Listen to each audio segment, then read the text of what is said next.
Oke, selamat datang di kanal YouTube Tell Us di seri konten Binal. Namanya Binal. Namanya Bina. Sapanya apa buat teman-teman yang nonton? Nggak ada sih. Nggak ada ya? Oh. Tapi Halo penonton Fawas gitu. Siap.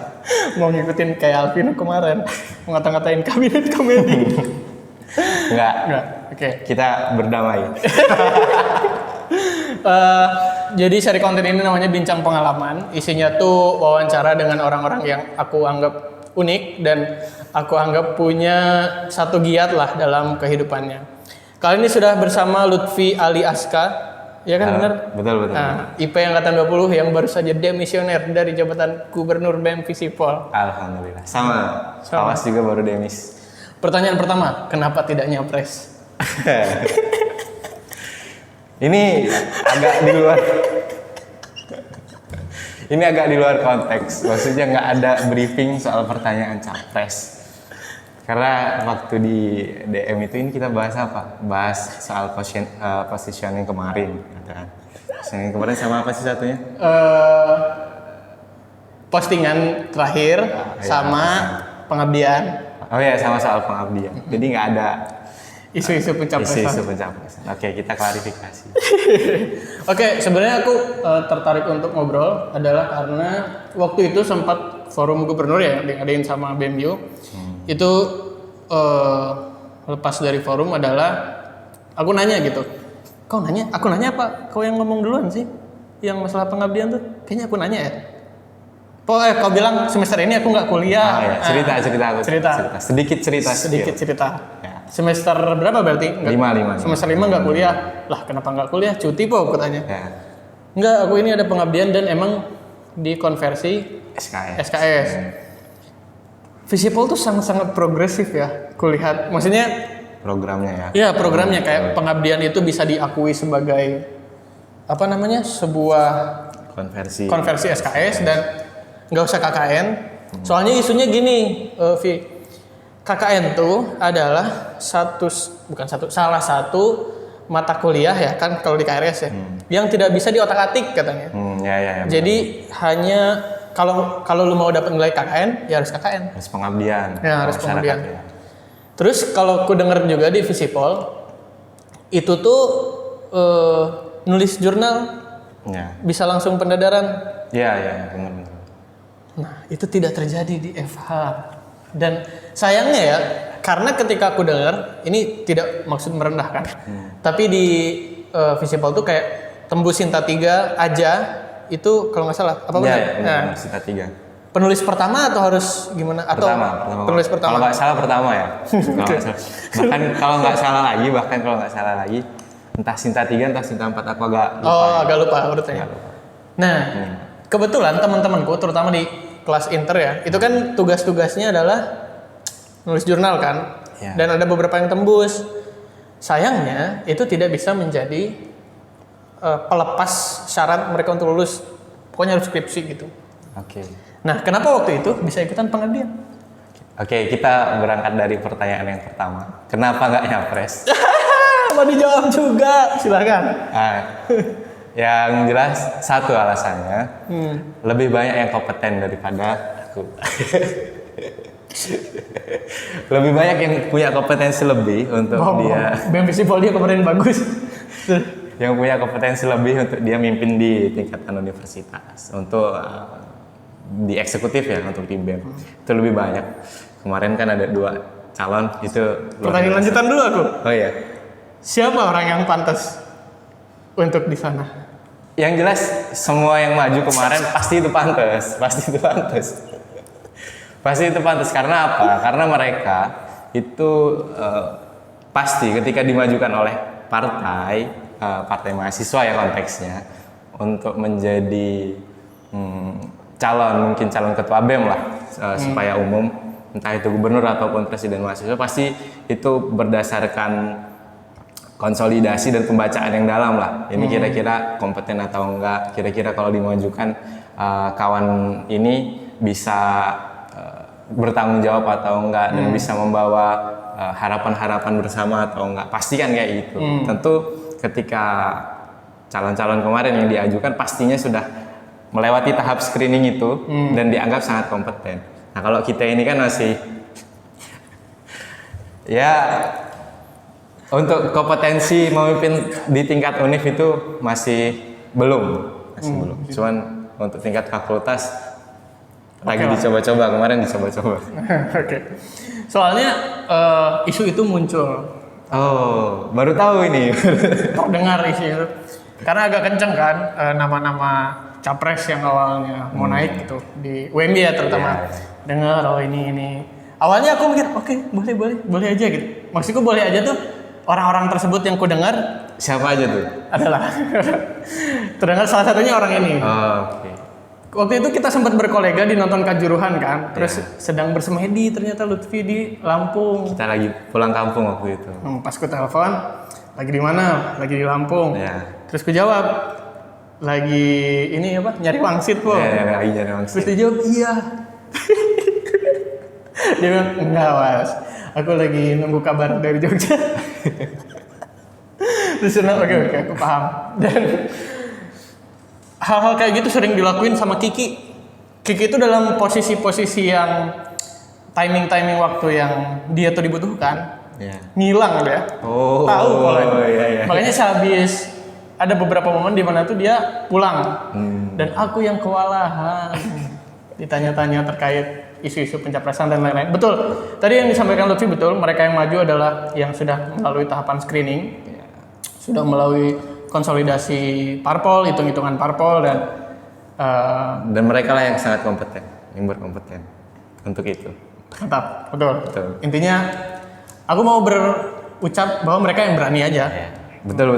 Ya kan? Berani untuk menempuh semuanya dan ya itulah, semoga yang terpilih itu bisa memberikan dampak bagi semua. Amin. Loh, kok amin? Kabul kan dia berarti kan? Oh, udah belum terbiasa. belum terbiasa mengubah kata amin. Belum terbiasa merubah kata amin menjadi kabul. Iya. Cuman mungkin secara arti sama aja. Okay. Maksudnya ke sana. Bukan kampanye. Bukan kampanye, tapi kami sepakat siapa yang harus dipilih. Nah ya, kita doakan saja presiden yang terpilih kelak menjadi presiden yang terbaik. Amin. Udah. Itu ya terkait isu pencapresan dan kenapa ditanya ya biar seru aja, biar buat nanti video di IG-nya. Biar orang udah nonton. Nah, pengabdian itu dimulai dari mana? Oke, pengabdian itu sebenarnya gini. Awalnya sebelum aku tahu program pengabdian desa online kalau nggak salah waktu itu programnya, itu waktu lagi di BM Visipol periode sebelum ini, jadi 21-22. Aku kan di Dinas Sosial Masyarakat, aku coba memasukkan kolaborasi dengan dosen sama Mas Akir waktu itu, karena Mas Akir ini program pengabdiannya cukup kencang lah ya, cukup kencang, dia sering pengabdian ke masyarakat. Kita coba masuk waktu itu. Awalnya untuk Mas kita mau pengabdian di desa Margo Katon waktu itu. Karena dapat rekomendasi untuk ke desa Margo Katon pengabdian. Setelah sampai sana ternyata di desa itu sudah ada pengabdian dari UMY. Sebelumnya apa saat itu juga? Ya itu lagi berlangsung. Lagi berlangsung ada pengabdian dari UMY. Ini saya ingat tuh ya. Dari UMY itu dari Mas Akir. Nah, dari Mas Akir kita diarahkan untuk menghubungi Mas Akir supaya pada akhirnya nggak ada miss antara kita di BEM dan Mas Akir, biar bisa satu jalan aja lah. Oh, jadi awalnya ini buat proker BEM? Awalnya, ini pembuka awalnya ya. Pembuka awalnya sebelum pada akhirnya aku ditawarin gitu. Jadi panjang kita nemuin Mas Akir, sampein niat Mas, kita mau ada program pengabdian di sini, gimana kalau kira-kira kita tergabung dalam tim. Nah, rekomendasi Mas Akir kita itu suruh, saya ingatku ini, disuruh ngikut program desa online apa ya, lupa. Ada kok Instagramnya, aku lupa. Kita suruh daftar itu aja. Cuman kan waktu itu di program itu ada ketentuan masa pengabdiannya. Berapa bulan, 6 bulan atau 4 bulan atau berapa gitu, aku lupa waktu itu ya. Nah kita ngelihat kan, wah ini waktunya cukup lama. Untuk Untuk BEM, sedangkan BEM Visipol waktu itu sudah setengah periode lebih. Akhirnya artinya sudah mau demis. Akhirnya sudah itu tidak dilanjutkan, BEM Visipol pindah pengabdiannya ke desa apa ya di belakang situ. Jadi kita di situ pengabdian di masyarakat itu apa namanya, ngajar ngaji segala macam. Nah akhirnya pasca dari itu mungkin berapa bulan aku ditelepon sama kawan. Nah ini Rivaldi Alan. Jadi Rivaldi Alan itu nelpon, halo Lut, di mana, kata dia kan. Ini intinya ya, aku agak lupa secara realnya kayak gimana. Cuman isi maksudnya dia nyampein, mau nggak ikut program pengabdian desa di Margo Katon. Ini direkomendasiin sama Mas Akir. Kau secara individu berarti? Iya, aku ditelepon sama Rivaldi Alan. Wah, nanti ya aku pikir-pikir, jangan lama-lama, kata dia. Ini kau di mana? Ini aku sama Mas Akir, kata dia. Nggak bisa itu nunggu-nunggu. Akhirnya, oh ya sudah, ya nggak apa-apa, aku ikut. Akhirnya ikut. Jadi program itu program MBKM setahu. Jadi kalau nggak salah, prodi itu dapat dana hibah pengabdian. Itu jadi dari prodi itu pengabdian itu akhirnya kebijakan yang keluar dikonversi. Secara 1 semester itu? 1 semester, karena pengabdiannya memang 1 semester. Jadi aku ikut waktu itu, ikut pengabdian di Desa Margo Katon. Programnya kita itu integrasi UMKM. Kita ada forum komunikasi UMKM, itu coba kita integrasikan. Jadi ada 2 tim di desa itu, ada 2 tim. Yang satu tim digitalisasi, yang satu tim integrasi kalau nggak salah. Itu maksudnya dari Visipol semua? Dari Visipol, dari IP. Karena itu IP. Programnya prodi. Program prodi. Program prodi, jadi programnya pengabdian. Nah itu kan 2 tim, yang satu yang satu ini integrasi, yang satu digitalisasi. Dan aku kebagiannya integrasi, makanya aku bantu buat Forkom, bantu buat ADART Forkom, terus programnya waktu itu bantu perizinan kalau nggak salah, perizinan dan untuk usaha gitu-gitu. Izin untuk usaha dan lain sebagainya. Nah itu programnya waktu itu di sana kayak gitu. Nah pengabdian itu berjalan selama dari bulan September atau Oktober ya, sampai Januari kalau nggak salah. 2023. Jadi itu memang 1 semester betul. Jadi 5 bulan itu kita konsen ke desa tersebut. Nah awalnya yang disampaikan itu memang konversi KKN. Nah akhirnya awalnya ya ini berpikir pragmatis, konversi 20 sekian SKS termasuk konversi KKN. Itu kan pragmatisnya kita sekarang, mahasiswa banyak juga kan senang ikut program yang ada konversinya gitu kan. Iyalah, jelas. Jadi ada benefitnya langsung kan, ada benefitnya langsung. Akhirnya waktu itu tergiur juga kan. Wah, ini ada pengabdian, kita nggak ke kampus, kita pengabdian di desa, konversi satu semester, kita nggak kampus, termasuk konversi KKN. Akhirnya kita ikut program itu, pengabdian di desa selama 4 bulan. Nah, sebenarnya di program PPKM, di program PPKM itu nggak semua yang ikut program itu bisa konversi ke KKN. Karena itu prodi program itu ada 2 juga. Jadi yang satu itu magang berbasis pengabdian, yang satu magang berbasis penelitian. Ya penelitian ini di KPU. Nah, betul tadi yang disampaikan, karena nggak sembarangan bisa dikonversi. Iya, betul. Apalagi KKN. Kan. Nah, kenapa pada akhirnya PPKM kemarin itu bisa dikonversi jadi SKS KKN? Karena itu dia basicnya pengabdian. Nah, karena dia sudah menjalankan pengabdian selama 4 bulan, akhirnya itu bisa dikonversi jadi KKN. Nah, pertanyaan selanjutnya, emang selama 4 bulan full tinggal di sana? Ya. Ini. Jadi selama 4 bulan itu nggak full tinggal di sana. Awalnya kita ditawari kalau mau singgah di sana, mau disediakan tempat. Cuman kita nggak ambil opsi itu, karena kita konsultasi apa kita perlu untuk 24/7 ada di sana. Ternyata enggak. Yang penting kita setiap hari ke sana, nggak harus 24 jam setiap hari ke sana, atau paling minimal seminggu berapa kali, 4 kali atau berapa kali. akhirnya kita menyepakati untuk melaju aja deh, ngelaju dari rumah ke Berapa jaraknya berapa lama itu? 30 menit mungkin. Dekat, kira tuh yang jauh banget. Enggak jauh banget. Jadi 30 menit nyampe. Itu Godean kesana dikit. Godean kesana dikit. Tapi pada faktanya tiap hari nggak kesana? Enggak tiap hari memang, karena kita sehari kesana, kadang-kadang hari ini enggak. Habis itu ya kalau Sabtu Minggu nggak kesana kita. Oke, berarti hitungannya dari 5 nih? Mungkin 5. Efektifnya 5. Cuman kalau memang diperlukan Sabtu Minggu kesana, Sabtu Minggu kesana. Okay. Tergantung kebutuhan lapangan. Ya. Apa? Tadi kan isunya adalah digitalisasi dan integrasi. Apa aja sih kegiatan teknis gitu? Misalkan kalau KKN kan apa ya, bersih-bersih, bikin pasar raya. Ya.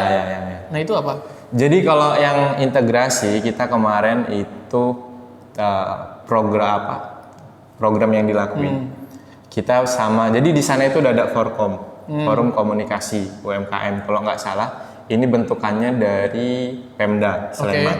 Jadi Pemda Sleman itu ada program bentuk forum komunikasi itu sampai tingkat kelurahan. Nah di tingkat kelurahan itu baru dibentuk. Jadi kita itu masuk ke situ sekalian ngebantu pembentukan forum komunikasi. Nah, jadi itu salah satu program kita ngebantu pembentukan itu ya. Forum berarti komunikasi. Buat bikin konsolidasi antar UMKM. Terus kita bantu buat ADART waktu itu. Coba kita rekomendasikan draft ADART ke Forkom dan itu dilanjutkan oleh Forkom untuk dikaji lagi dan disesuaikan. Nah, waktu itu terus yang kedua kan program dari kita itu yang integrasi itu kita sertifikasi halal. Cuman kan sertifikasi halal itu agak panjang ya. Biasanya jadi kita itu sampai ke izin usaha atau apa ya bahasanya. Aku agak lupa. Iya, kemungkinan itu izin usaha. Jadi kita sebatas sampai situ. Dan itu memang agak susah. Nggak semua berhasil. Jadi untuk teknisnya itu kita visitasi ke UMKM. Untuk teknis yang sertifikasi itu kita datang ke UMKM, kita lihat kira-kira ini sudah ada apa, yang dibutuhkan apa, secara kriteria ini sudah bisa belum untuk kita bantu buatkan izin usahanya. Jadi teknisnya kayak gitu. Berarti ada di tataran bantu mereka untuk bikin legalisasi gitu ya? Nah, ada itu salah satunya itu sama buat forum komunikasi. Jadi intinya sebenarnya yang ada itu 2 itu kemarin. Berarti nggak ada kegiatan kayak misalnya teknis kayak ikut bikin kue, ikut bikin kerajinan gitu nggak ada berarti? Enggak. Oh, berarti emang si pengabdian itu di level konsolidasi dan integrasi antar UMKM doang ya? Sama satu lagi digitalisasi. Jadi tim satunya itu digitalisasi. Itu buat aplikasi dia. Aplikasi Belanja Desa ID. Jadi Belanja Desa ID ini isinya itu barang-barang dari UMKM yang ada di Desa Margo Katon. Jadi berbasis web gitu? Aplikasi. Oh, aplikasi. Aplikasi langsung aplikasi. Handphone berarti? Handphone. Cuman terakhir itu kita belum sampai aplikasi itu belum sampai bisa di-download di Play Store kalau nggak salah. Dulu ya waktu beres kami pengabdian itu belum sampai sana. Cuman yang jelas untuk kontennya itu sudah ada dari UMKM yang ada di situ sudah masuk beberapa. Aku kan pernah ngobrolin isu ini tuh pengembangan masyarakat gitulah. Pemberdayaan masyarakat kayak gini kan sama Kamal waktu itu. Satu hal kalimat premis yang aku ingat adalah dia bilang bahwa kita tuh sebagai mahasiswa nggak bisa tiba-tiba datang ke sana dan ngerasa langsung paling pinter gitu. Ya. Nah aku tuh selalu bingung cara untuk memberitahu warga bahwa kita tuh memang ke sana mau belajar juga. Itu komunikasimu gimana? Nah sebenarnya pintu komunikasi kita teman-teman yang pengabdian itu kita komunikasinya lewat desa. Oh, perangkat desa berarti? Ya, lewat perangkat desa waktu itu sama Bu Irdon. Bu Irdon ini terus ada Pak Dukuh itu namanya Mas Sabtono. Masih ingat ya? Masih ingat Bu Irdon sama Mas Sabtono. Nah, ingat lah orang-orang yang memberikan hadiah biar tidak kuliah ini. Yang kasih nilai bagus. Kasih nilai bagus. Nah, jadi Bu Irdon sama Mas Sabtono. Jadi kita buka komunikasinya lewat situ. Jadi kita ada pembekalan. Oke. Pas pertama masuk itu ada pembekalan dari Bu Erdogan. Bu Erdogan ini sekretaris desanya lah. Jadi ada pembekalan dari beliau, terus lanjutannya itu kita didampingi Mas Sabtono. Nah Mas Sabtono ini kalau nggak salah itu ketua forum komunikasi UMKM itu juga, sekaligus dia Pak Duku. Oh ya. Okay. Jadi kita buka komunikasinya lewat situ, terus yang bangun dari situ yang bangun komunikasi ke masyarakat atau UMKM itu dari Mas Sabtono. Perangkat desanya itu. Jadi dikumpulkan dengan beliau, kita duduk bareng di situ, kita sampaikan maksud kita ini, kita mau bawa ini, terus kita minta kira-kira dari desa ini sebenarnya apa yang jadi permasalahan untuk pengembangan usahanya. Jadi kemarin itu ke sana. Oke. Nah, dan itu kita dibukakan akses komunikasi sebenarnya dari desa. Kenapa aku tanya? Karena berarti kan kau secara KKN kan berarti nggak ikut. Dan nggak harus survei ke warga gitu-gitu kan. Kenapa aku tanya? Karena kemarin waktu KKN aku kan milih KKN kebencanaan di Cianjur. Ya. Nah aku pilih itu karena ini lagi-lagi saya tidak merendahkan teman-teman yang KKN reguler. Karena aku nggak mau tanda kutip ngada-ngadain proker. Ya. Kadang-kadang kan secara pragmatis kan seperti itu. Nah ketika Cianjur gempa dan ternyata UNY buka, aku daftar dan realitas sosial yang dihadapi dalam lingkungan bencana itu benar-benar seluk-beluknya kami rasakan gitu. Ya susah untuk berkomunikasi ke warga yang tidak setuju dan sepakat dengan kebijakan RT-nya. Terus kita yang bingung harus menghadapi tokoh masyarakat yang mana. Itu kan dialami gitu, apalagi dalam suasana bencana pada saat itu. Nah, tapi yang aku salut ya ke MDMC itu, kok mereka berani ngerekrut 100 orang tanpa ada asesmen. Jadi 100 orang daftar nih karena mereka duluan daftar. Keterima semua? Keterima semua. Oke. Nah, aku tanya kan kenapa MDMC berani untuk menerima orang yang nggak tahu nih apakah orang ini ada trauma di bencana, terus dia nih sanggup nggak untuk jadi relawan. Jawabannya dari mereka adalah, ya karena kami tahu kalian mahasiswa. Udah, itu doang. Terus, berarti kepercayaannya tinggi. Selain itu, dia jawab, selain itu kami tahu gimana caranya mendidik orang supaya bisa jadi relawan. Nah, ternyata masukan-masukan tersebut kan kami ada pembekalan dulu lah 2 hari 1 malam kalau nggak salah di posko utama Poskor. Pas diterjunkan ke lokasi, nah ini KKN yang aku inginkan. Berdampak gitu. Dan memang benar ketika ngerasain gempa gitu sama warga, aku tuh tinggal di rumah yang retak. Bayangin, orang-orang kan pos lain kan di tenda. Aku tuh tinggal di rumah yang retak karena situasi geografisnya nggak memungkinkan lah untuk banyak bangun tenda di sana. Nah itu salah satu alasan kenapa isu pengabdian yang dilakukan oleh mahasiswa itu bagiku selalu menarik. Nah sebenarnya aku tuh pernah ikut pengabdian juga sama dosen 4 bulan juga. Tapi tidak dikonversi. Itu makanya ini bisa bolos ya tanda kutip untuk nggak kuliah selama berapa 5 bulan. 5 bulanan. Tapi tetap dapat nilai dan dikonversi. Itu kayak aku aja nggak dapat konversi 1 SKS pun gitu. Tapi sebenarnya itu juga menguntungkan di posisi waktu itu sebenarnya, Mas. Karena waktu 5 bulan itu kita nggak berkecimpung dengan tugas kuliah. Betul. Dan berbarengan kita lagi mau nyalon waktu itu.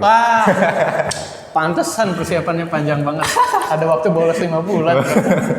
Jadi 5 bulan itu kita agak lebih fokus ke sana. Fokusnya cuman datang ke desa, pengabdian, kira-kira apa kebutuhan masyarakat yang perlu diakomodir. Terus kita masih bisa pulang untuk itu tadi. Ngomongin itu tadi. Berarti kau ketika pengabdian pun lagi di BEM kan itu posisinya? Pengabdian itu sebelum periodemu jadi gubernur kan kau di BEM juga? Iya. Lagi di BEM. Lagi di BEM. Cuman kan itu udah September atau Oktober itu kan udah akhir-akhir gitu. Akhir ya. Berapa lama sih kau di BEM tuh? Maksudnya berapa periode di BEM? 2 periode. Jadi di periode 2021-22 itu staff di Sosma di periodenya Bang Adam. Terus masuk ke periode Kedua sebagai ya sebagai itulah. Ini ya, sebelum aku mau loncat ke pertanyaan selanjutnya, aku mau tarik ke belakang dulu. Kenapa sih orang ini bisa jadi gubernur? Tapi bukan secara praktis di kampus ya, lebih ke pengalaman apa yang pernah dialami sebelumnya gitu. Okay. Nah, aku lihat postingannya Lutfi itu ketika sedang mencari wangsit, itu ada upacara adat di Lampung. Iya, di Lampung. Aku tanya Kiki tapi nggak puas aku sama penjelasannya. Dia bilang pokoknya di Lampung tuh masih ada istilahnya pemberian nama atau gelar. Ya, nah itu salah satu upacaranya. Pokoknya gitu deh, Was. Nah, silahkan bercerita. Sebenarnya aku nggak pakar untuk menceritakan ini. Iya, jujur. Karena satu, kita ngomong soal letak rumah, itu memang kita berada di lingkup rumahku itu. Aku aslinya orang Lampung, kayak orang Lampung. Cuman kalau bahasa blasteran bukan blasteran sih. Okay. Kalau blasteran mungkin dengan luar negeri. Dengan bule ya. Dengan bule ini ibuku Banten, jadi ayahku Lampung. Cuman kan karena kita tinggalnya di lintas laut gitu ya, terpisahkan oleh. Cuman karena kita tinggal di Lampung, makanya kita adat Lampungnya itu kita kedepankan lah. Nah, secara letak rumah, aku tuh sebenarnya berada di tengah-tengah lingkungan Jawa. Oh, di sana itu? Di sana itu berada di tengah-tengah lingkungan Jawa. Rumahku itu, bahkan kalau kita mau hitung, orang Lampungnya ada berapa masih bisa kita hitung. Orang di sana Lampung, itu? yang memang Lampung asli di sekitar rumahku. Itu masih bisa kita hitung. Artinya, berangkat dari situ sebenarnya, aku untuk mendalami budaya Lampung sebenarnya nggak sejauh itu. Oke. Nah, nggak sejauh itu, artinya memang ada keterbatasan pengetahuan. Ya, tidak apa-apa. Ya, cuman yang ku tahu. Jadi, kemarin, waktu cari wangsit ke rumah, itu acara resepsi nikahan sebenarnya. Nikahan, cuman kalau di Lampung itu di resepsi pernikahan itu ada adatnya biasanya. Dan itu sebenarnya kalau yang di rumah itu kita agak dipangkas juga, nggak semua adat kita masukkan. Oke. Dan yang kita masukkan itu, yang dimasukkan itu bahasanya intinya. Semua inti, rangkaian itu semua perlu sebenarnya, cuman puncaknya mungkin bahasanya atau seperti apalah. Itu bejeneng namanya. Bejeneng. Kalau tempat kami itu namanya bejeneng. Artinya? Artinya itu pemberian nama. Pemberian nama adat. Oh ya, nama adat. Nah, prosesi adatnya sebenarnya sebelum itu jadi yang ku tahu ya, pemberian nama gelar adat itu dilakukan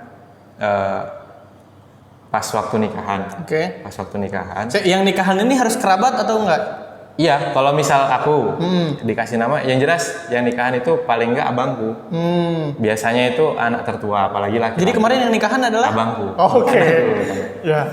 Jadi abangku nikahan, terus karena posisi orang tua, ayah itu anak laki-laki tertua, kemudian kakek itu anak laki-laki tertua. Jadi puncak dari segala puncak. Jadi dorongan dari keluarga harus ada adatnya. Minimal pemberian gelar itu tadi bejeneng. Oke. Nah, akhirnya kemarin itu karena abangku nikah, didorong untuk bejeneng, akhirnya terlaksana adat itu. Nah, di prosesi kemarin itu sebenarnya kalau katanya itu nggak semua rangkaian adat dimasukkan. Karena kalau aku dapat ceritanya, kalau misal rangkaian adat semua kita lakukan itu bisa sampai 3 hari 3 malam resepsi itu. Yeah. Nah, itu kami di Lampung. Cuma rangkaiannya aku nggak seberapa paham. Yeah. Nah, jadi kemarin itu intinya pas bejenengnya. Pas bejenengnya kita dikasih gelar adat sama penyimbang adat namanya. Penyimbang adat itu kayak ketua adatnya. Okay. Jadi sama ketua adat kita dikasih gelar nama. Jadi kan di video itu kan aku kan pakai peci tapis. Iya, betul. Habis itu dilepas pecinya kasih peci. Nah, itu secara simbolis bahwasanya ini Lutfi ini jadi raja gitu. Bukan raja. Ini sudah resmi menjadi nama adatnya udah resmi dikasih. Apa nama adatnya? Jadi kalau aku itu Krio Banjarmarga. Itu jadi mengganti namamu Lutfi atau jadi panjang nama Lutfinya?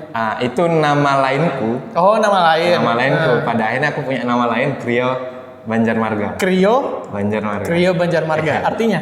Oke, Krio itu kalau ini kan konsultasi dulu kan, kita diskusi panjang. Sebelum itu, yang ngasih nama siapa? Yang kasih nama itu dari orang tua. Oke. Dari musyawarahnya orang-orang tua. Terus, dari saudara-saudara yang tua juga itu. Berarti hasil rembuk gitu? Hasil rembuk. Kria Banjarmarga namaku. Artinya? Jadi Kria itu kalau kata keluarga itu, orang-orang tua itu, Kria itu ibaratnya kita ibaratkan sebagai bukan tangan kanan ya. Mungkin kalau raja, kalau dalam sistem kerajaan itu kan ada raja, mungkin ada perdana menterinya. Nah, itu lebih ke perdana menteri. Oke. Kria Banjarmarga itu kan barisan dari marga-marga. Jadi di Lampung itu kan ada marga-marga. Jadi kita itu salah satu keterwakilan dari marga-marga yang ada. Ibaratnya kita keterwakilan dari marga kami. Di antara barisan marga-marga yang lain. Jadi kurang lebih ke sana sih kalau kata para orang tua di rumah. Sebenarnya wangsitnya udah dapet itu, tidak dimanfaatkan. Yang dikasih nama itu siapa? Adekmu juga? Adekku juga. Namanya siapa? Kalau nama ininya apa? Nama adatnya. Iya, nama adatnya. Aku lupa. Coba ada nggak ya di HP? Coba dicek dulu, santai aja. Beda-beda berarti namanya? Beda-beda. Coba kita cek dulu ya, ada nggak ya? Isinya transparan. Mana ya? Harusnya ada. Oh ini. Apa? Abangku tuh beda, bukan Pangeran Sangorajo, apa ya dia namanya? Ini Krio Banjarmarga. Ya, Krio Banjarmarga ini aku. Terus abangku itu Pangeran Sangunrajo. Bukan Sangunrajo kalau nggak salah. Kemarin tuh fixnya bukan Sangunrajo. Aku ada revisi. Ada revisi. Terus adekmu? Adekku ini namanya Tumenggung Rajo Mudo. Artinya? Apa ya? Aku juga kurang paham ya kalau Tumenggung Rajo Mudo. Adiknya lagi itu yang keempat itu namanya Ngebehe Alam Jayo. Aku juga kurang paham nih. Balik lagi. Jadi ini sekaligus aku cerita aja, Mas.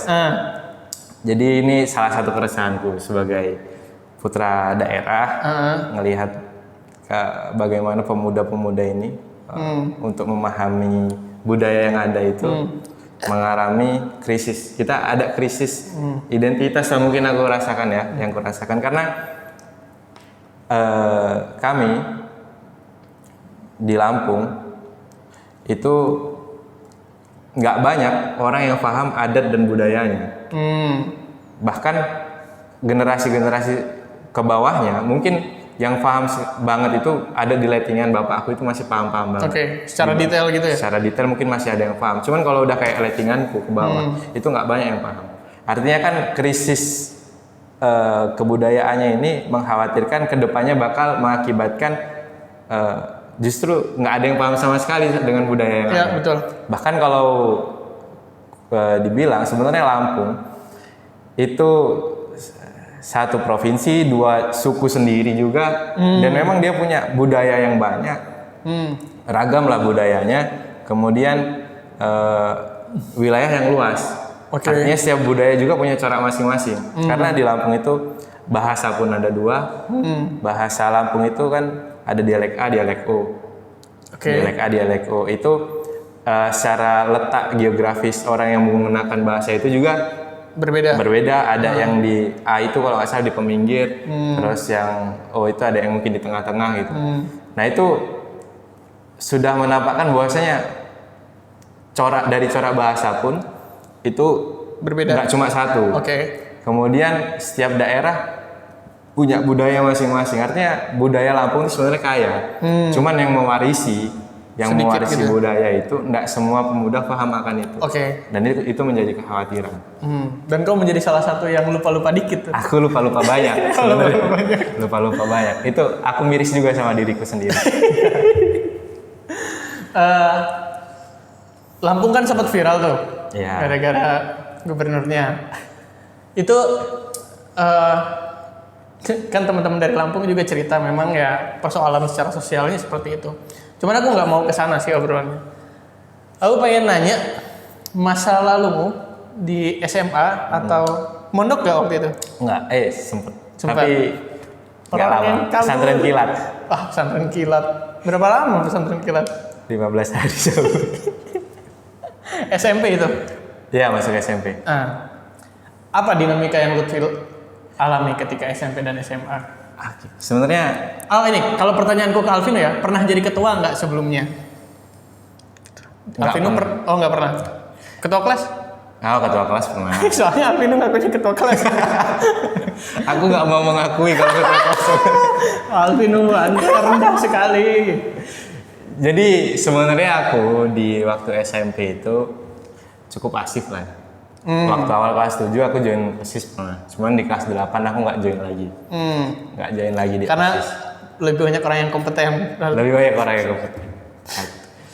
Tapi aku waktu SMP SMA itu aktif ikut bola. Jadi ada SSB, aku lebih aktifnya ke sana. Ikut SSB, Satria Bahari namanya. Jadi ikut SSB waktu SMP SMA, cuman memang skill kita kurang mumpuni. Akhirnya kita selalu duduk di bangku cadangan. Emang nggak ganggu sekolah ikut SSB? Iya, sebenarnya gini, dulu ikut SSB itu makanya ini. Sekolah cukup keganggu sebenarnya kadang-kadang karena serius di bangku cadangan. Karena gini, kita itu walaupun di bangku cadangan, cuman kalau tim main kemana, kita selalu ikut karena dia ajak masuk dalam list yang lolos seleksi gitu kan. Yang lolos seleksi kita selalu masuk dalam list. Akhirnya kita mau nggak mau ikut kan, di PA, kadang di Metro, di apa kita selalu ikut. Dan itu kan kalau misal kita ikut turnamen, kadang-kadang nggak sehari. Karena jauh dan gitu ya. Jauh, kemudian memang pertandingannya agak rapat, kadang 2 hari, 3 hari, kadang seminggu. Kadang pas training center juga kita harus izin. Sebenarnya itu ke sekolah agak sedikit terganggu ya. Cuman ya waktu itu kita enjoy aja dan difasilitasi surat, kita manfaatkan, kita seneng juga kan. Ya, bola sekolah. Seneng juga bola. Nah jadi itu SMP, aku agak pasif. Cuman selain di bola sebenarnya aku aktif di musik. Musik? Iya. Berarti aku pernah, ini kayaknya band gitu? Iya band. Aku membuka secara umum melalui video ya mungkin ya akan di-up ke media, ini baru ini. Sorry ya aku ngomongin, kukira kau tuh tipe yang musik itu haram gitu loh. Oh enggak, aku bukan penikmat lagi tapi pemain. Pemain musik. Jadi dulu waktu SMP itu aku sering main-main ke studio musik sama kawan. Buset, ya terus? Ya sebatas main-main aja, main-main ngacok, nggak ada kita nggak kaji dulu, nggak bedah dulu lagunya segala macam, nggak. Main-main aja, seneng-seneng aja. Jadi SMP dulu kelas 7 sempat buat band. Genre musiknya di luar ini juga sebenarnya. Jadi apa dulu genre musiknya? Genre musiknya di tempat waktu itu memang yang lagi naik peminatnya itu reggae. Kita buka-bukaan. Nah, jadi genre musik waktu itu reggae. Kelas 7. Toniki Rastafara. Toniki itu panutannya waktu itu. Toniki. Jadi kelas 7 SMP punya band itu. Aku diajak sama kakak tingkatku. Dia, aku kelas 7. Dia kalau nggak salah SMA kelas 1. Di daerah yang sama berarti? Iya, satu kampung. Ayo kita buat band. Kebetulan nggak jauh dari itu, bakal ada event. Jadi di sana itu kayak misal fansnya musik, fansnya SID, namanya apa sih, Outsider ya? Apa sih? Ya itu kan dia ada komunitasnya. Kadang-kadang mereka adain event, anniversary. Terus tuh dibuka untuk band-band yang mau daftar untuk tampil, untuk cari panggung lah bahasanya. Iya betul. Nah kami waktu itu yang paling dekat itu ada Semika kalau nggak salah namanya. Semika itu nama band itu Semarang Minggir Kali. Itu reggae juga genrenya. Nggak, sebelum itu nama bandmu apa? Nama band ya, waduh. Ini yang pertama ya. Pertama banget. Serius. Iya, oke. Serius. Aku tuh berapa kali? 2 kali, 3 kali. 3 kali ganti nama. Personilnya Sama. nggak sama sih, cuman aku dengan kawanku ini selalu bareng. Ada satu, namanya Wahyu. Wahyu Satrio, aku dengan Wahyu ini ibaratnya di band manapun yang kami ikut. Itu selalu ada? Itu kami bareng berdua. Kami bareng berdua. Nama band yang pertama?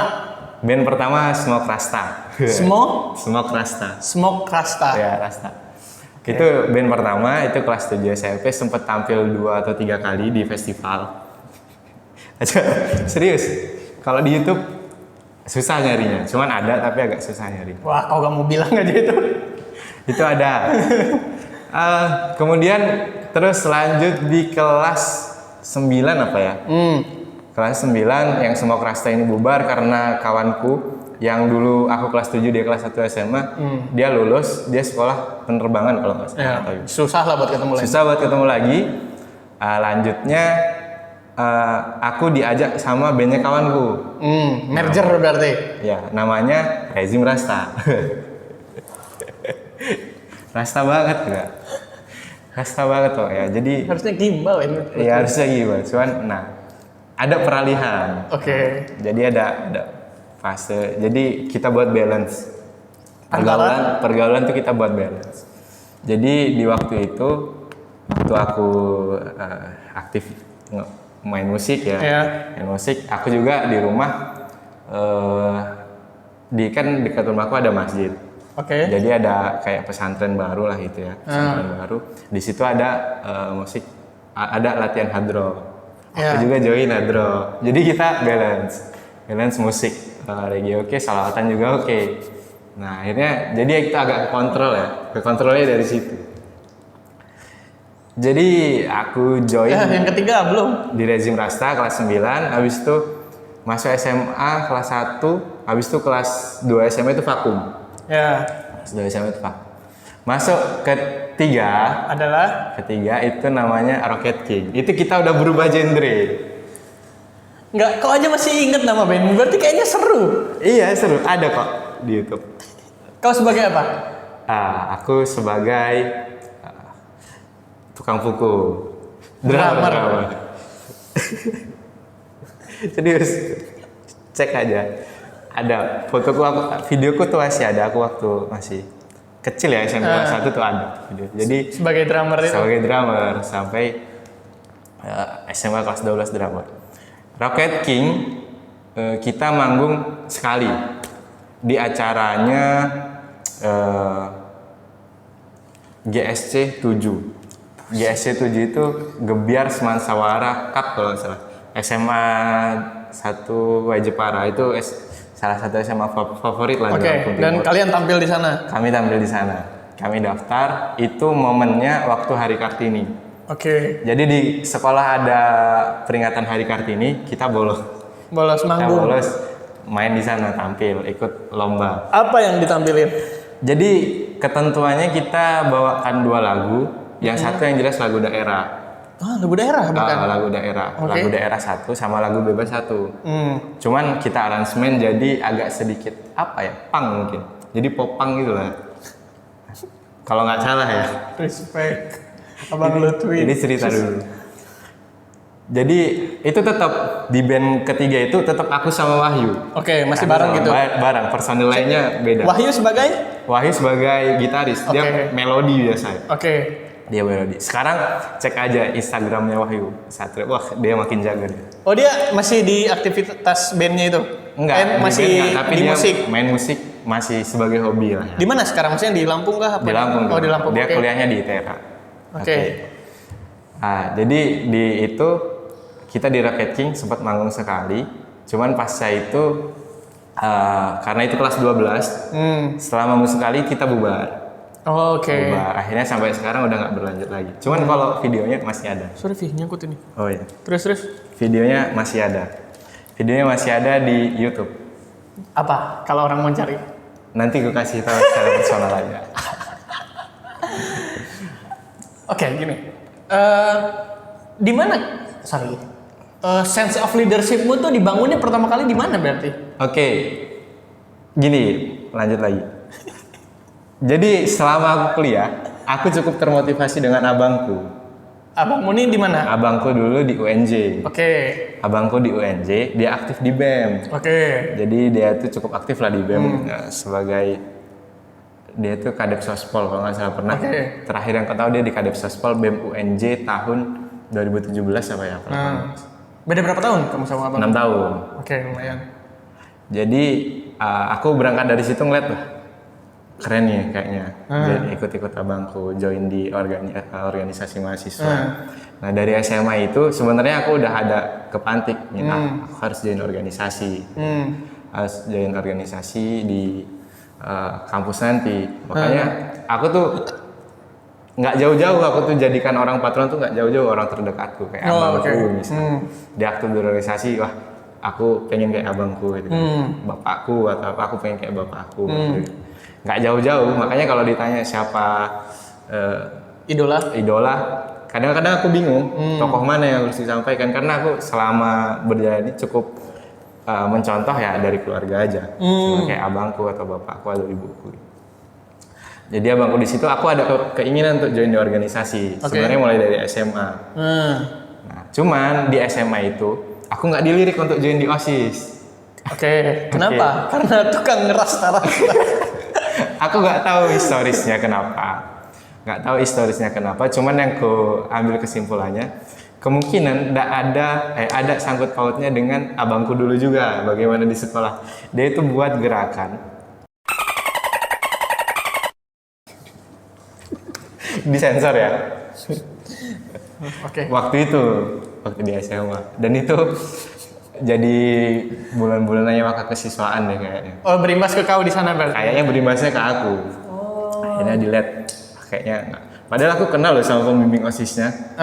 Pembimbing OSISnya itu aku kenal tetangga rumahku juga gitu kan. Kan keputusan tuh rekomendasi kalau macam kan ada di beliau. Iya. Nah, aku ini kan harusnya bisa dong. Iya, karena dekat dan lain-lain. Karena itu waktu itu kita nggak daftar. Ditunjuk berarti gitu? Dari kelas keseharian ini siapa, terus diajak dipanggil. Setauku ya. Tapi kalau untuk ketua OSIS itu calon. Aku nggak itu. Padahal aku di SMA nggak daftar. Nah akhirnya ini lompat-lompat ya. Ya nggak apa-apa. Akhirnya pasca lulus SMA karena ada motivasi untuk join organisasi, walaupun di SMA dulu OSIS pun nggak dilirik, berangkatlah aku ke Jogja. Kenapa milih Jogja dan UNB dan IP? Karena awalnya ditolak di UNJ. Awalnya pengen di Jakarta? Aku pengen di Jakarta awalnya. Karena tadi lagi balik, aku tuh patronnya tuh nggak jauh-jauh, dekat-dekat aja, abangku atau bapakku atau ibuku atau orang di sekitarku. Abangku kuliah di Jakarta, kayaknya seru nih di Jakarta. Aku tertarik untuk kuliah di Jakarta. Daftar di UNJ nggak terima, di UIN nggak keterima, daftar SIMAK UI nggak keterima. Bukti bahwa kau tuh nggak spesial banget. Iya benar. Terus, nah akhirnya karena sudah komitmen, aku udah ngomong sama bapakku, pokoknya aku mau kuliah di luar Lampung, nggak mau di Sumatera. Sorry aku potong. SMA mu IPS apa IPA? IPS. Lanjut. Aku pokoknya nggak mau di Lampung, aku mau di luar. Kalau nggak Jakarta, Bandung. Kalau nggak Bandung, Jogja. Aku sempat ngomong itu, aku ingat. Dan memang kata terakhir itu Jogja. Pilihan terakhir ya berarti? Pilihan terakhir itu memang Jogja. Akhirnya cek di Jogja, UGM kalau nggak salah ujian mandiri udah tutup segala macam. Senior SMA, kakak kelas SMA memang banyak di UMY. Oh gitu. Banyak di UMY. Lampung tuh lumayan ya di UMY itu? Banyak. Dari seniorku SMA juga banyak. Banyak. Akhirnya sempat denger UMY, cek cocok. Dan ada program studi ilmu pemerintahan dan memang dari keluarga untuk dorong udah ke situ aja. Karena dinilainya mungkin lebih simpel lah ya. Simpel dan nggak terlalu ribet gitu kan. Jadi suruh daftar ke ilmu pemerintahan. Akhirnya daftar. Sebenarnya pilihan pertama itu manajemen, kedua ilmu pemerintahan, dan keterima di ilmu pemerintahan. Nggak keterima di manajemen? Nggak.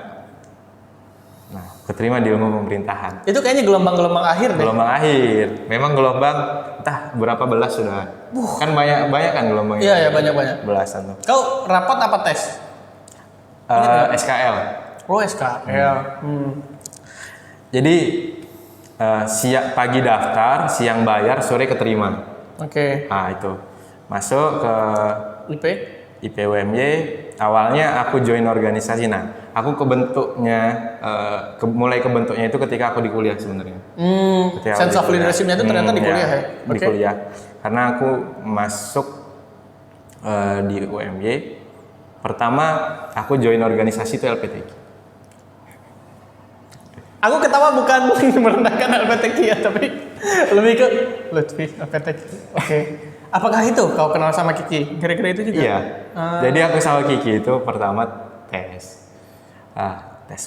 Tes disuruh tes ngaji. Itu ketemu ada Kiki, terus ada satu lagi sama aku. Yang ngetes Bang Lukman. Oke. Awal ketemunya di situ. Kita ngobrol dikit, ternyata dia kan dari Lampung. Iya, Lampung. Akhirnya kita baru tahu. Terus LPTQ? LPTQ awalnya itu. Kenapa LPTQ? Karena gini. Abangku ngomong, pesennya dia itu gini. Kalau mau dapat teman yang baik di kampus, nanti pertama masuk kampus mainnya ke masjid. Oke, benar. Ya. Maskam. Akhirnya aku coba kan implementasi ini tuh kan. Jadi aku baru datang ke Jogja, aku cari tahu apa nih kegiatan di Maskam. Iya, oke. Datanglah aku ke Maskam. Ya. Aku cari tahu ternyata ada UKM namanya LPTQ. Makanya aku join di situ. LPTQ. Sebenarnya aku nggak aktif juga waktu itu di LPTQ. Tapi ngaji aktif. Ada relasi, alhamdulillah. Join, yang penting punya relasi teman-teman yang baik, yang soleh gitu. Ya. Itu sebagai barrier juga. Join di situ. Terus sudah join di situ, aku join di HMI. Oke. Jadi pasca LPTQ. Banyak teman-teman di tongkrongan itu kan banyak join ke HMI segala macam. Akhirnya aku ngikut join ke HMI. Itu di tahun pertama berarti? Tahun pertama kuliah aku langsung join di HMI. Nah, bareng di HMI memang aku proyeksikan. Pertama kuliah aku coba aktif di lingkup jurusan dulu. Oke, di IP berarti? Lingkup dari paling bawah naik gitu kan. Join di Komap. Oke. HMJ Komap. Nah, sebenarnya mulai terbentuknya di situ, di awal aku join dengan HMI dan Komap. Nah, karena pas di Komap aku baru mulai berani berbicara, berani berpendapat itu ketika Mubes Komap. Oke. Ketika Mubes Komap aku mulai berani itu. Mubes Komap yang aku kan join. Ya. Nah, tahun pertama aku join. Oh, ada Mubes. Ada Mubes. Oke. Waktu di ujung periode, terus aku berani berpendapat di situ. Karena awal join itu kan online ya. Iya, betul-betul. Efektif. Tapi pas Mubes itu udah offline. Aku mulai berani berpendapat di situ. Terus kau tuh ada di Jogja sejak awal masuk? Sejak awal masuk. Oke. Sejak awal masuk. Nah, jadi aku join Komap. Pas Mubes aku mulai berani berbicara. Nah, terus ditambah di HMI. Ya, oke. Sebenarnya aku tuh banyak terbentuk karena dari HMI sebenarnya. Karena banyak mungkin sering diskusi, sering coba kita ini mendiskusikan masalah apa, kira-kira apa, sering dapat. Itulah diskusi. Dialektikanya dibangun di sana. Terus sama HMI juga dikasih tanggung jawab. Ya kita disuruh apa, akhirnya ya itu mulai kebentuk. Oke. Dari tanggung jawab yang pernah dapat ya, itu kebentuk. Nah, sampai pada akhirnya aku coba dinaikkan sama teman-teman partai. Nah, itu jadi dinaikkan jadi apa? Dinaikkan jadi itulah pokoknya. Dia juga tahu. Nah, sampai dinaikkan. Nah, itu sebenarnya masih tahap proses sampai hari ini. Oh, gitu. Tahap belajar lah. Tahap belajar sampai hari ini. Tuh. Kebentuknya di situ sih. Keren juga ya berarti. Maksudku, ini kalau penilaian subjektif kok ya, biasanya ketua yang sudah ada di level yang berbeda, itu adalah yang pembawaannya santai. Nah, ketika pertama kali aku ketemu tuh kan di forumnya, apa ya, BEM itu ngadain apa gitu waktu itu, yang forum gubernur lah. Karena masih sama-sama awal-awal pemilihan. Nah, pas lihat si Lutfi, Kiki bilang ini dari Lampung, Was. Oh, dari Lampung. Temanmu Poki? Iya, kenal dulu, pernah sempat ketemu di LPTQ. Kulihat penyampaian si Lutfi ini orang santai banget ya. Iya, sebenarnya beda-beda kan leadership seseorang. Tapi ketika aku sejauh ini menjabat sebagai ketua di beberapa tempat gitu, untuk menjadi ketua yang tenang tuh sangat sulit. Serius. Aku aja sambutan ini ya, mungkin beda-beda ya. Aku nggak berani sambutan teriak-teriak dan bisa berretorika sejauh itulah. Serius. Memang kalau gimana? Setiap aku dengar ya penyampaiannya itu pasti santai dan orang tuh ngerti gitu apa yang disampaikan. Dan itu kan sulit tuh ditemukan di beberapa. Nah, tapi dulu pas aku awal-awal kuliah kan, dulu aku tahun pertama menuju tahun kedua tuh di KPU Univ jadi staff. Oke. Nah itu benar-benar membentuk pribadi saya karena ya dinamika KPU kan semua orang tahu lah seperti apa gitu. Nah cuman yang aku ketahui adalah ternyata dinamika di kampus itu tidak, kalau aku ya, tidak membentuk si Fawas ini. Aku tuh dibentuknya bukan di sini sebenarnya, tapi di pondok gitu. Wah di pondok, dinamikanya banyak sekali, urusannya banyak sekali. Nah ketika ke kampus di awal-awal masuk, karena aku dulu juga nggak keterima UGM dan saya juga sama tidak sespesial itu. Nyari lawan berpikir gitu. Di Mataf aku show lah, kelihatan banyak omong gitu-gitu.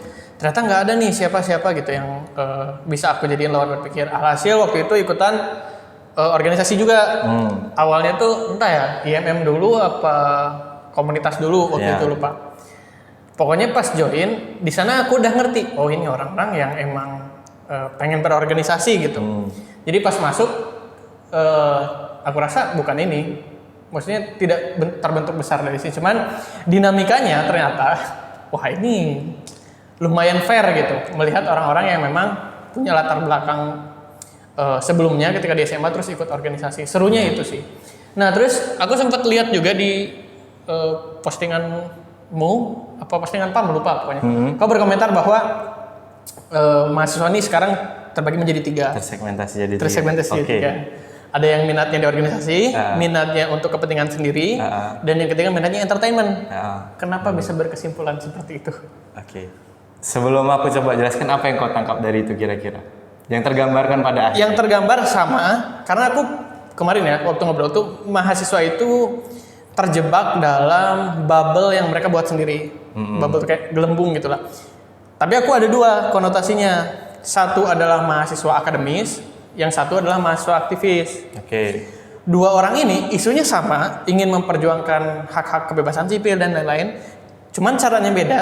Sayangnya ketika caranya beda, nggak mau nih saling ketemu. Yang satu ngata-ngatain bahwa di jalan itu nggak efektif, yang satu ngata-ngatain bahwa yang di kelas aja tuh tidak berpihak. Nah aku tuh berusaha membangun jembatan dari sana. Ketika aku baca postingan itu, wah, kayaknya orang ini pikirannya sama. Nah makanya aku nanya. Aku coba kalau berangkat narasi itu ya, berangkat dari situ, karena aku mengamati selama aku berproses, selama aku belajar, itu aku mengamati itu. Kecenderungan teman-teman tuh minatnya kemana itu coba aku amati. Bahkan sampai pada akhirnya aku di BEM Visipol, aku mendapatkan bisa memverifikasi apa yang menjadi pengamatanku itu terkait segmentasi minat dari mahasiswa itu sendiri. Kenapa pada akhirnya aku coba 3, Mas? Karena satu, ada memang teman-teman yang sekarang minat berorganisasi, itu masih ada. Terus yang kedua, orang yang lebih coba dia prioritaskan kepentingan pribadi, lebih ke pragmatis. Jadi akhirnya dia pengen ikut kegiatan, tetapi yang memang orientasinya dia bisa cepat dapat benefit dari situ. Contoh magang, segala macam. Nah, yang ketiga itu adalah mahasiswa yang memang hobinya, yang memang kesukaannya itu terlepas kuliah ya, kesukaannya itu cenderung untuk bagaimana dia mendapatkan kepuasan, entertainment, hiburan segala macam. Memang kenapa aku klasifikasikan ketiga itu? Karena itu secara umum. Kalau di tadi kan yang kau sampaikan itu kan kita mensegmentasikan menjadi 2. Orang yang coba melakukan perjuangan melalui jalur-jalur non litigasi ya, ke jalan, dan yang satu coba kita naik perjuangan ini melewati jalur akademis dan litigasi ya. Kayak gitu. Nah, kenapa aku nggak coba simpelkan seperti itu? Karena itu nggak merepresentasikan keseluruhan pada akhirnya.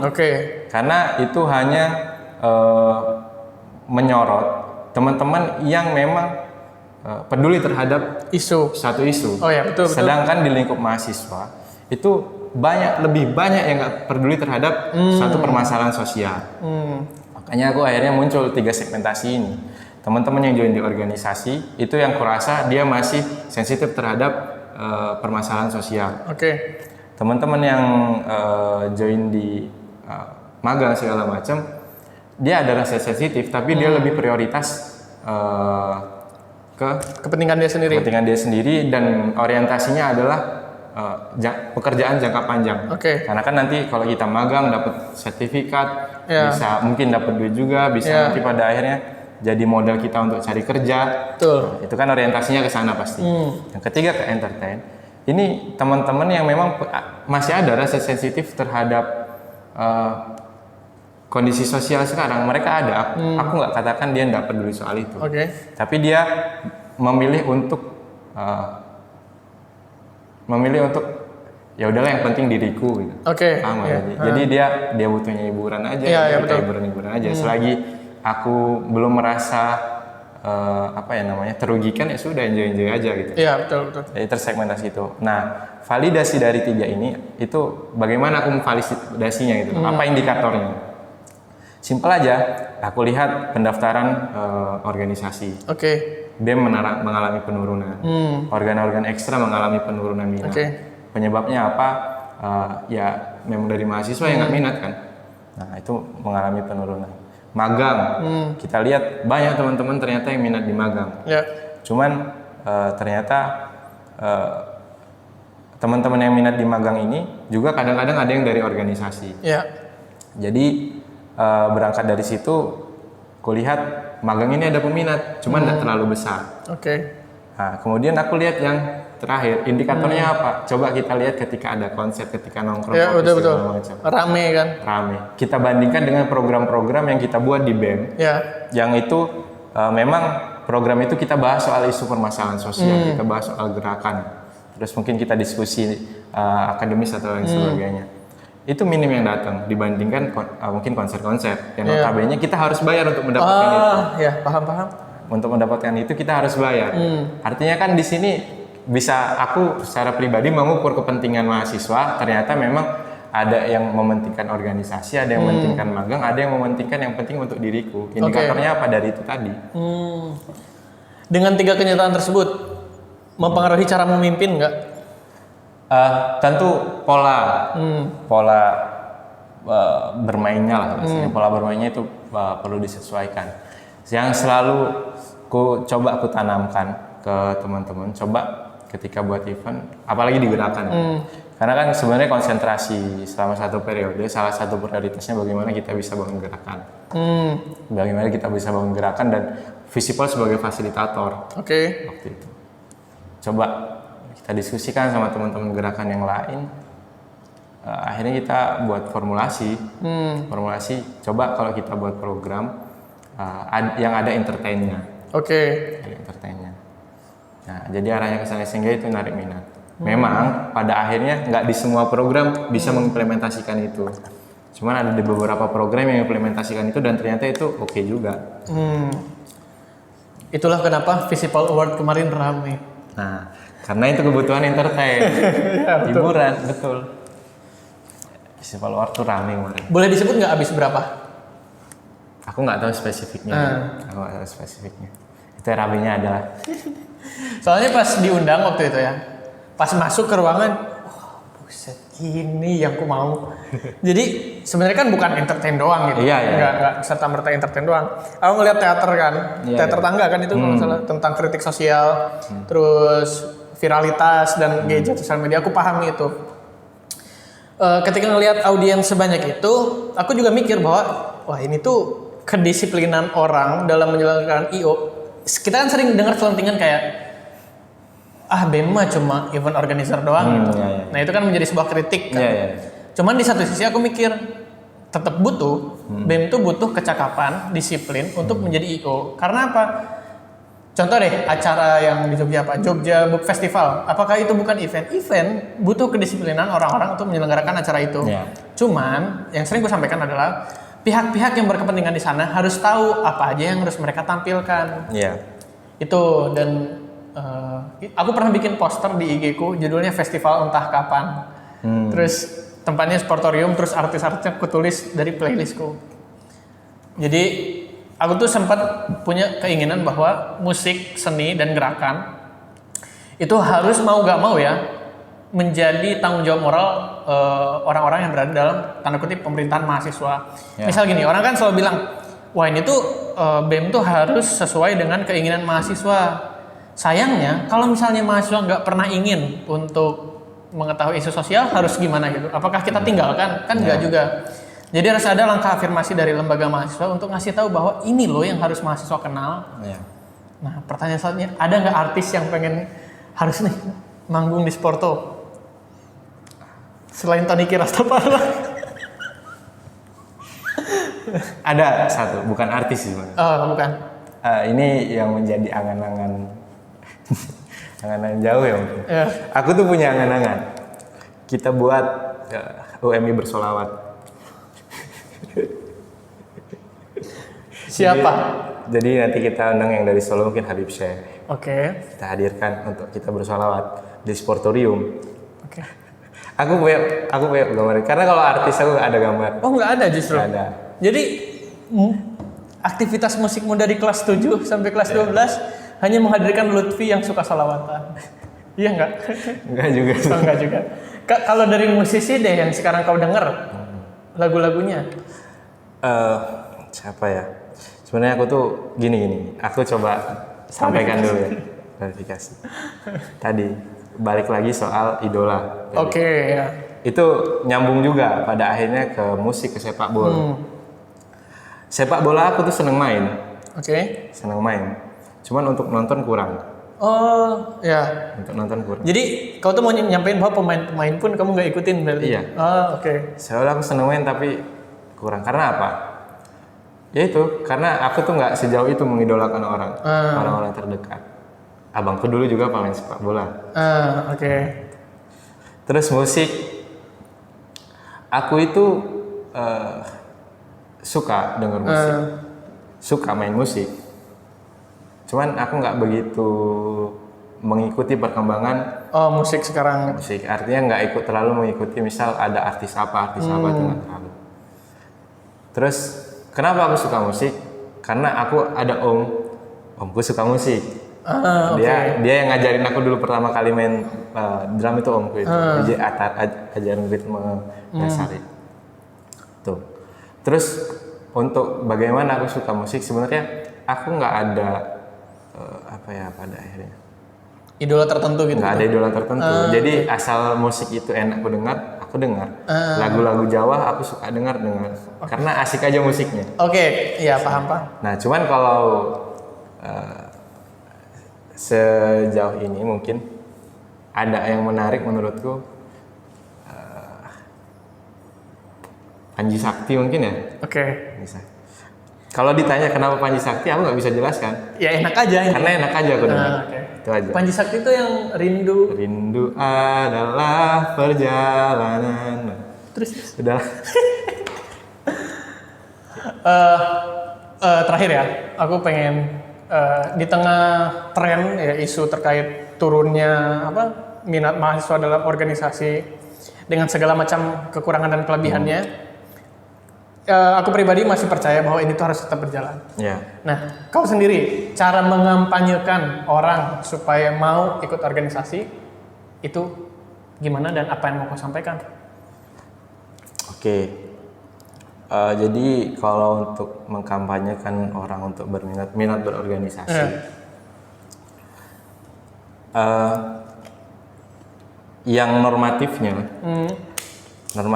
itu yang selalu kusampaikan adalah organisasi itu penting sebab di organisasi kita terlatih untuk berdialektika, kita terlatih untuk menghadapi orang-orang yang mungkin belum pernah kita temukan dan mengasah kepekaan kita dan itu berdampak pada nantinya ketika kita hidup di kehidupan sosial masyarakat yang nyata.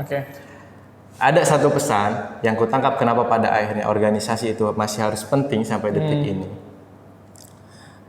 Ini adalah Jadi dari salah satu tokoh nasional. Ini Ada berarti sekarang tokoh idola. statementnya. Oh, statementnya. Tokoh nasional itu aku pikir oke. Jadi ini waktu pidato pertama aku jadi gubernur aku sampaikan. Oh, masih ingat juga. Lanjut. Ketika kita ini pasti kau tahu. Ketika kita dari SMP, SD ke SMP, yang kita butuhkan adalah nilai yang tinggi. Oke. Dari SMP ke SMA yang kita butuhkan nilai. Dari SMA ke kuliah yang kita butuhkan hanya nilai. Tetapi pasca kuliah ke masyarakat yang kita butuhkan bukan cuma nilai, tapi leadership, kepekaan sosial, kemampuan memecahkan permasalahan sosial itu yang kita perlu. Di mana kita dapatnya itu di organisasi. Siapa yang ngomong? Ya kita doakan sajalah. Semoga itu menjadi salah satu tokoh yang terbaik. Amin. Siapa tokohnya? Itu tadi yang diamin. Sama ini, satu pesanku yang pada akhirnya menjadi tuntutan organisasi untuk bisa menyesuaikan Zaman. bisa agile ya. Oke. Bisa agile ya, dia bisa adaptif gitu. Oke.